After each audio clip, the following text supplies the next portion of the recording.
In this video, I want to tell you a little bit about vaccination.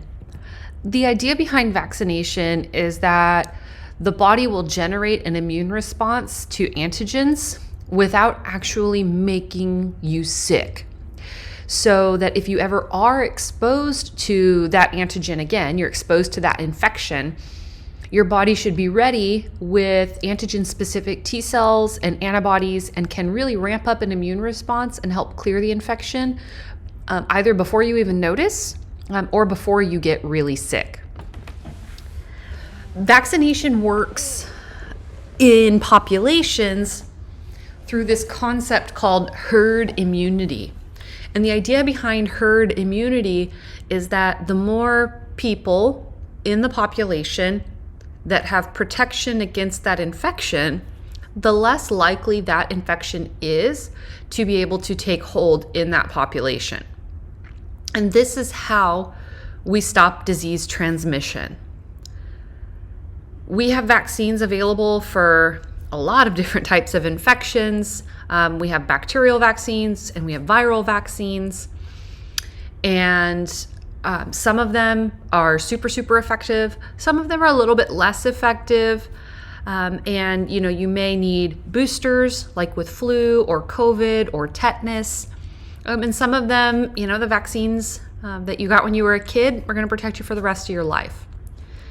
But vaccination is, again, a super important concept, and it has, in humans, led to the elimination of smallpox. And then there's an infection in cattle called rinderpest that was also eliminated by vaccination. So when we no longer see these infections, people no longer get sick and no longer die. I mean, that's like so critically important. And I think what we see now a lot, particularly in the US and other, industrialized or developed nations, that we've all had vaccines for so long that we forget what it looks like. And then there's, a lot of survivor bias. Like I was talking to my dad once about vaccination. I don't remember why, and I don't really remember the context, but I remember he said something like, oh yeah, when I was a kid, I got measles and I'm fine. And that's kind of that survivor bias, right? He got measles, he's fine. Most people who got measles are fine. When we talk about measles, we'll talk about how some people who got measles died, and how some people who got measles will develop an infection 20, 30, 40, 60 years later that can kill them. It's kind of the same idea of saying, well, I've been in a car accident and I didn't die, so car accidents are safe. I think we can all agree that most car accidents probably are pretty safe. Even if you did get injured, you'll be fine. It's really rare to see a serious car accident. But is a car accident safe? No. Do you want to be in a car accident? No. Just because you might survive it doesn't mean you want to experience it. And it's the same thing with vaccination. Sure, a lot of these infections are safe. You might be fine. But, do you want to risk it? So we do see vaccine preventable illnesses still for a lot of different reasons. I mentioned, vaccine hesitancy or vaccine, even people who are vaccine deniers. Sometimes a vaccine doesn't provide 100% protection. For example, I've been vaccinated and double boosted against COVID. I still got COVID, but when I got COVID, I tested positive on a Friday. I did never develop a fever. I had a stuffy nose and a sore throat. And by the next Tuesday, so Friday, Saturday, Sunday, Monday, Tuesday, 5 days later, I was testing negative already. So my infection was very, very mild. I've had worse cases of the flu. Okay, so sometimes you have a situation like that, and sometimes throughout life, immunity can wane. I am fully vaccinated for pretty much anything you can be vaccinated for. My parents followed the CDC recommended vaccine schedule. So I've had, my MMR and everything. One thing they'll test you for during pregnancy is whether or not you have antibodies against rubella. which is the R part of MMR. It can cause really significant birth defects, including all the way up to stillbirth. And so if you don't have antibodies, they'll recommend you get the MMR vaccine again. And so for whatever reason, I did not have antibodies against rubella. I have plenty against measles. They didn't check me for mumps, so I had to get the MMR shot again, even though I'd already had it. So sometimes immunity can wane, maybe it doesn't exactly take hold. So we still have some of these vaccine preventable illnesses around. There are two types of vaccination. The active type of vaccination is what we most commonly think of when we think of vaccination. You go to the pharmacy or your doctor, you get a shot, and you generate your own immune response against a particular antigen. Passive vaccination occurs most often. We do passive vaccination if a patient has been exposed to a toxin or venom. But for some infections, we can also do passive vaccination. And in that case, you give pre-formed antibodies to the patient to help them rapidly clear the infection while maybe their immune response is trying to work as well.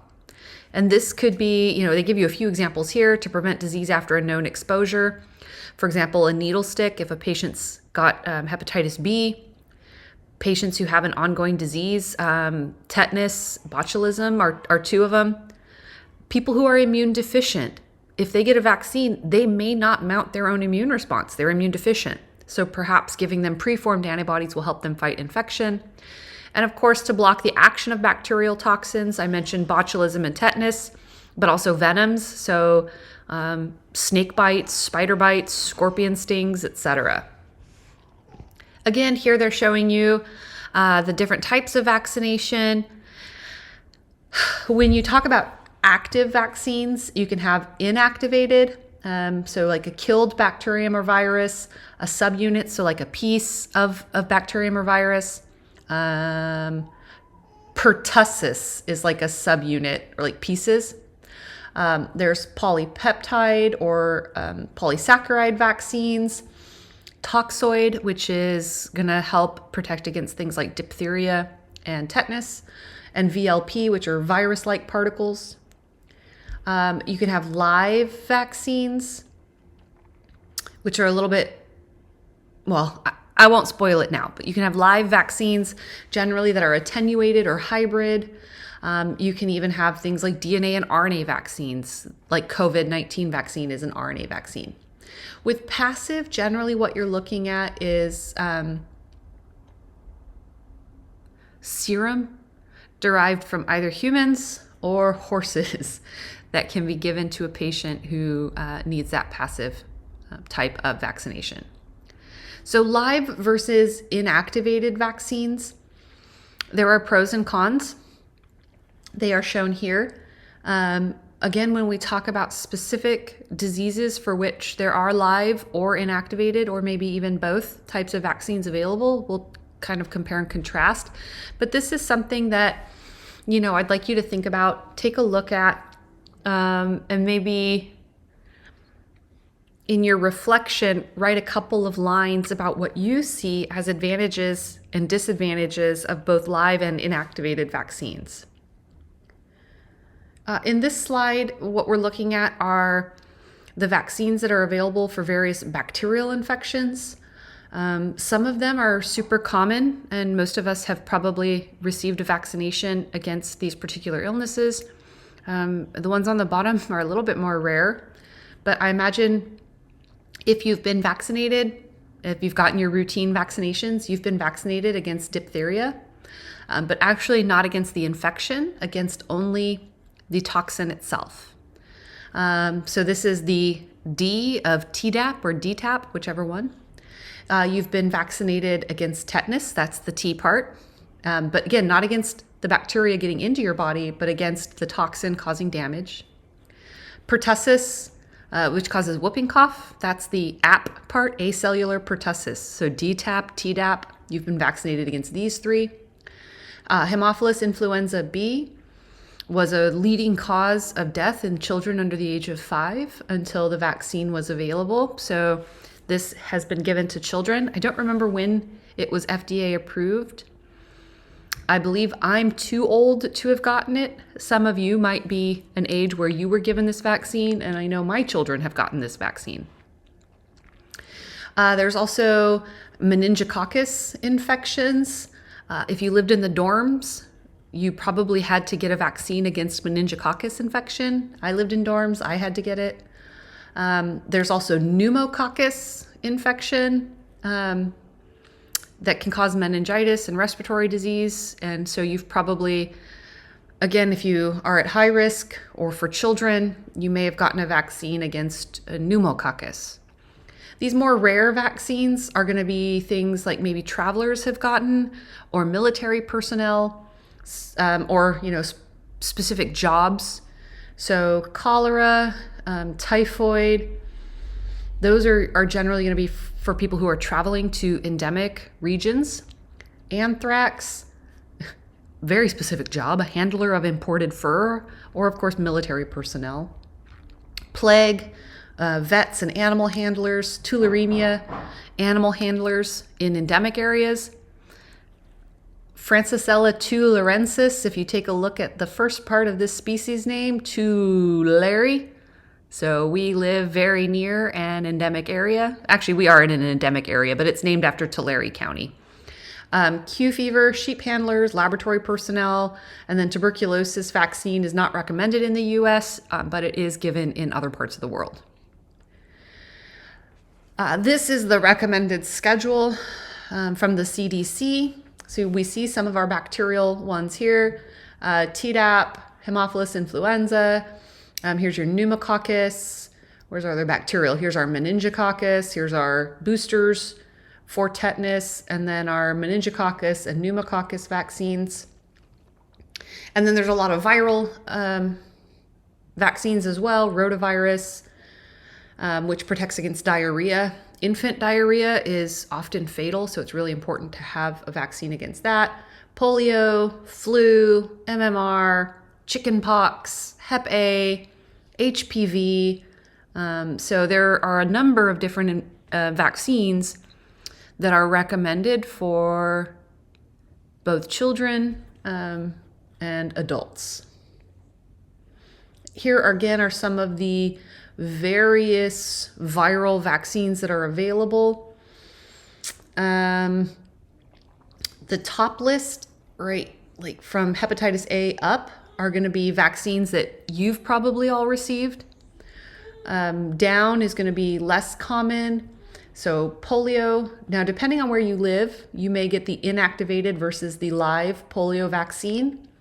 We'll talk about that when we talk about polio. Measles, mumps, rubella, varicella zoster is chickenpox, rotavirus, HPV, flu, hepatitis A and B. This is not on the list because it's so new. It's not even in this brand new textbook. COVID-19, and then military personnel may be vaccinated against things like adenovirus and smallpox. Even yellow fever, or travelers could be vaccinated against yellow fever, Japanese encephalitis, and then rabies. Rabies is one of the unique types of vaccines that after you've been exposed, you can still get the vaccine and have it help fight the infection. Pre-exposure, people who are in high-risk occupations, generally veterinarians and animal handlers. We tend to see vaccines developed against microbes that cause significant illness. Rabies will kill you. Polio will kill you. Measles, mumps, and rubella, they can kill you or your fetus. Right? Tetanus will kill you. Diphtheria will kill you. They're all trying to kill you. Or they could lead to significant consequences like paralysis. They can cause brain damage, right? We want to protect against significant illness. It's easier if the virus or bacterium exists as only a single serotype. So that's the issue we see with things like flu and COVID-19. There are lots of different varieties available, and all of those different varieties can make you sick. It's great if the microbe only infects humans. If we see an infection that can be found in other places like mosquitoes, animals, it's far more difficult to eliminate that infection completely because it'll just keep popping back. If antibody works really well, that's great because, again, the immune system, vaccination should drive like an antibody response. The vaccine needs to be heat stable generally, so it can be transported to areas that may not have adequate refrigeration. And the immunization should protect the recipient and therefore the population from the spread of disease. Here are some problems with vaccination, the live vaccine. And so this is kind of one of the issues with the live polio vaccine. It can revert occasionally to a virulent form. Patients who are immune compromised, almost as kind of a broad rule, do not receive live vaccines because they can't fight off the mild infection it would cause. There are some side effects to vaccination. I'm not trying to say there are not. In general, vaccination is very, very safe. Very, very few people will get a serious complication from a vaccine. Very, very few. This could include hypersensitivity or an allergic reaction, potentially contaminants that people might be allergic to, like eggs. Vaccine development is high risk and very expensive. A lot of times, I even just saw a study, I can't remember what infection it was supposed to be against. I think it was one of the HIV vaccines. I mean, they spend hundreds of millions of dollars developing these things, and then they put it in trials, and it's like, nah, it doesn't work. So when we say high risk, we mean for the company that's developing them, not like for us, for the company. Misinformation about safety causes underutilization of important vaccines. And so the biggest one is, COVID-19 too. But let me first talk about the first one was MMR. There was a stupid study that was published. It's been like a couple of decades now that basically said that in a study of 12 boys, those that had gotten the MMR vaccine like had a higher risk of developing autism or something. And one of the things you have to think about is 12 is not a good study number when you're talking about people. I could pick 12 people and find randomly, just at random, I could pick 12 people and have them all be women. And then I could say, well, everybody's a woman. Or I could pick 12 people and they could all be one ethnicity. And I say, well, everybody's this ethnicity. Everybody speaks this language. Everybody's this height, right? When you only look at 12 people, like that's not enough. 1. 2, the other thing that nobody really seems to talk about is that the author of the study was actually developing his own MMR vaccine and was trying to discredit the one that was currently on the market. Okay, so then everybody gets on the news like, oh, MMR causes autism. Yeah, it does not. It doesn't. It just doesn't. And then, of course, with the COVID-19, Bill Gates is trying to, implant 5G into us so the government can track us. Well, all those people posting that on Facebook, government's already tracking you. You're posting on Facebook. But, like I said, I've been vaccinated and double boosted, and I still haven't bought a Windows product yet. So Bill Gates hasn't got me just yet. I'm still buying my Apple stuff. And then, of course, microbes with many different serotypes, like the flu vaccine, or like the flu virus, are difficult to control with vaccination because it could be a different serotype every year, which is why we get flu vaccines every year. So vaccination, critically important public health tool. And as we talk about more infections and specific infections, we'll talk about how vaccination protects against those.